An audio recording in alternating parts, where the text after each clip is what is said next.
This video is brought to you by Skillshare. Well, hello everybody, I'm JayLeonardJ, and today I'm going to give you a look at how I use the guitar pick.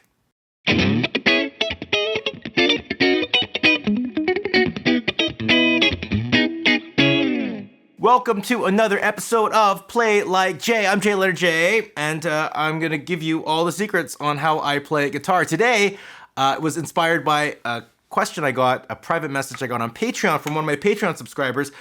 This person's having a lot of trouble with their pick, and they don't quite know how to hold it right, what to do with it, the pressure, and is it different when you're strumming and picking and everything like that. So, you know, I'm a sucker for my Patreon subscribers. I'm gonna try to answer the question as good as I can and kind of show you what I do with the guitar pick, how I hold it and how I use it. Everyone's a little bit different, and you really do have to rely a lot on instinct, but this is how I developed it. So if you're kind of new to this thing, maybe this will give you a good insight on how to get started. So you'll see I have a big camera over here. This is my overhead mic, or overhead camera, and it's showing me exactly what's going on in the picking hand.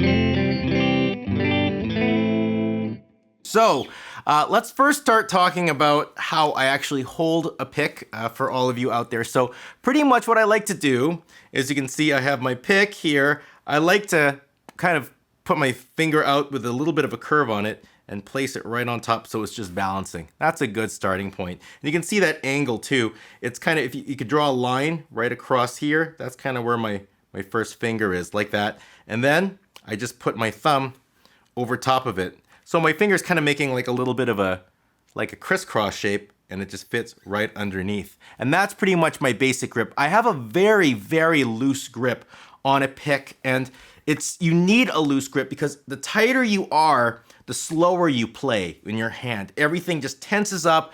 The looser you are, the more you're able to use the rebound and the momentum of your strums to your advantage. So always try to keep a really loose feel on your pick, just a nice amount of pressure to the point where you're not really feeling it all. You're gonna be dropping a lot of picks when you're starting off, and one of those things you can do is they have picks with a texture thing, like a cat's tongue thing, you know, or indentation. That might be a good pick to start off with if you're getting into some very ferocious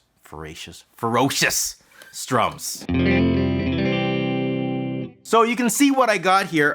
What I do is, actually there's two positions I have. There's a pushed forward position and a push back position. So I actually can just move it out and in with my hand. And I tend to find when I'm like playing strums, I like to push it forward.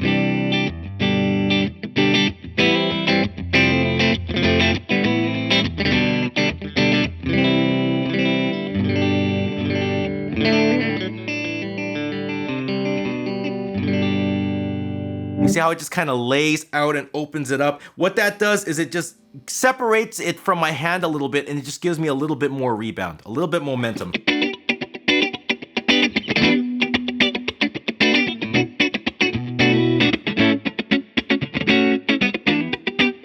Wow, that's looking fast, and I'm looking at the monitor right here. That looks fast. Okay.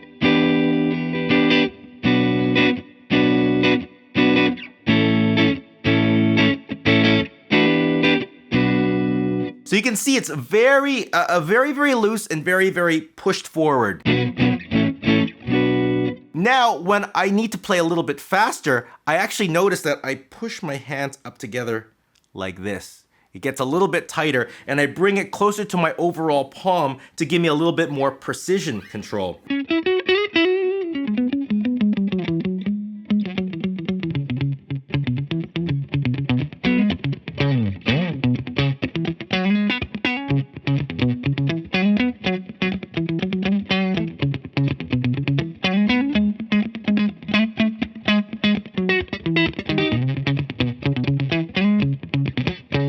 So you can really hear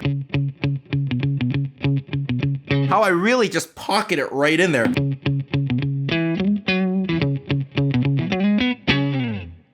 And then when I strum, it opens up again. One thing I'm also noticing is it never really stays in a consistent position. It's actually, what I might do is when I strum, I push it forward, and you see how the pick gets further away from my fingertips? And what that does is it gets it a little bit further away from my hands. So when I'm doing big strums, my fingers don't get in the way. I have a little bit more leeway to get to those strums without getting my fingers involved. And then when I push it in, I might even, you could even see me adjust and tuck it in a little bit more just to get it even closer to my palm.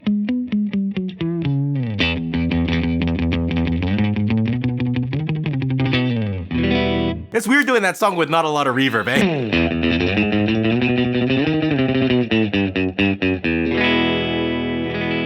So you can tell it's just a variety of out and in, out and in. Now that we've kind of gone through some of the basic things that I do with the pick, let's talk about some other things I do with the pick. One thing I like to do is I like to post my pick. So what I do is I open my thumb up, and you see how I have it really well balanced? I'll actually just tuck it into my palm like that. You see how I did that? Push it forward, and then I push it in. I push it forward, and I push it in. And that way, I can play a strum.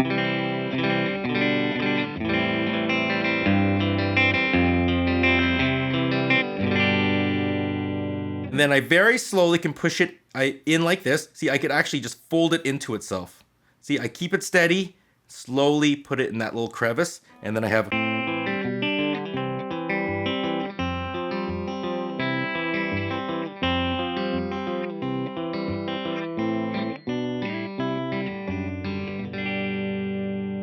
I'm out again.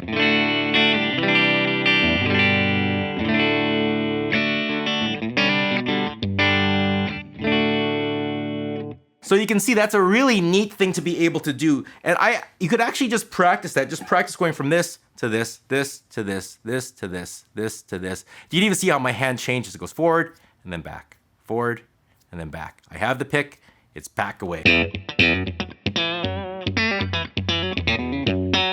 Now, just because you're having trouble doing this when you're getting started, that doesn't mean that you can't finger pick. Another thing I like to do is, since I have these fingers free, I can't finger pick. What I do is I fold this into my hand like this, and I could actually get these two fingers free. See, look, check out that strum. I'm just hitting the low note with the pick and then plucking on the fingers.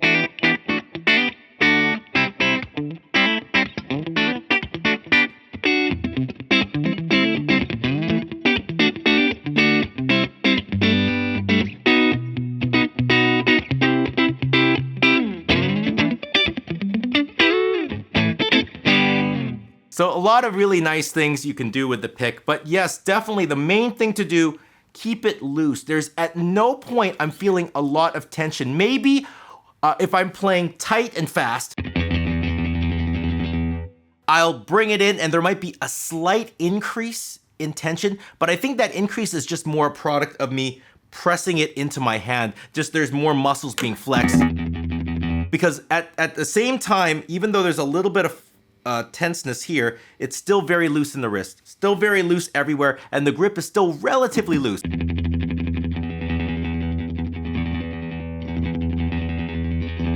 So I'm going in and out, but I could definitely not feel a huge amount of tension difference. Keep it nice and loose. Oh, I dropped my pick.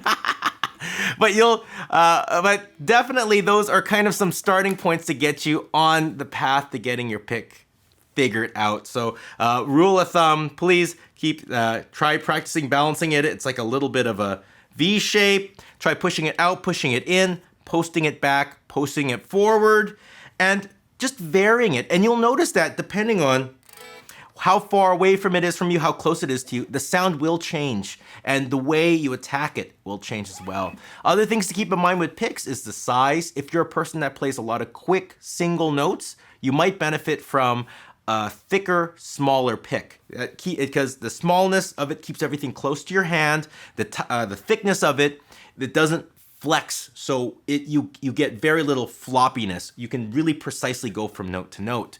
If you're a person like me and you like to strum a lot, then maybe use a little bit of a thinner pick. I use these like old Tortex picks. You remember these things? Yellow and 0.73 millimeter nylons. And I find that when you play, there's a little bit of a flex in there. There's a little bit of a bending motion in there. It just makes the strumming feel a little bit more comfortable. You don't get stuck in the strings. You don't catch yourself. It just releases. And if you're just mainly just a strummer and you don't need to solo, you can go even thinner than that, like a 0.6 or something like that. But 0.73, 0.8, that's kind of my sweet spot over there. And in a nutshell, that's how you get started playing with a pick. Skillshare is an online learning community with thousands of inspiring classes for creative and curious people. Explore new skills, deepen existing passions, and get lost in creativity. Lots of really cool classes you can take, from film editing, movie stuff, guitar playing. The sky's the limit. This month, in an attempt to simplify my workflow with Trello, I watched Productive Prioritization: Tools to Build Your System by Brian Servino.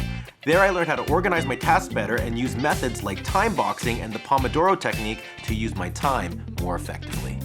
It's curated specifically for learning, meaning that there are no ads and they're always launching new premium classes so you can stay focused and follow wherever your creativity takes you, and it's less than $10 a month with an annual subscription. The first 1,000 subscribers to click the link in the description will get a free trial of a premium membership so you can explore your creativity.